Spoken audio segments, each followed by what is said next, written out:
ජනබලවේගයට ඊයේ පෙරේදා සෙට් වෙච්ච පොඩි මල්ලිලා ඒක සාධාරණීකරණය කරන ලියන විදිය සමාජ මාධ්‍යවල අපිට පේනවා කනගාටුයි ඉන්දියාව සදන්නේ නැහැ.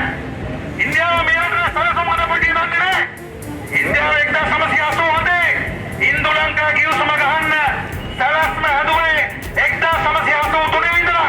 ඊටත් කලින් ඉඳලා නමුත් 83 තමයි සලස්ම හොඳටම හදාගත්තේ. කොහොමද ආවේ? 83 කලජෝඩි ආවා.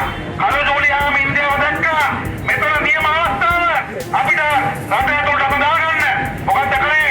83 කලජෝඩියෙන් පීඩාවටපත් වෙච්ච ඒ කලජෝඩිය නිසා ඒකෙන් ප්‍රහාරයට ලක් වෙච්ච එමළ තරුණයා ආයුධ අතර යනකොට ඉන්දියාව කිව්වා අපි දෙන්නම් ආයි පොනවා කියලා. ඉන්දියාව තමයි ආයි පොනවා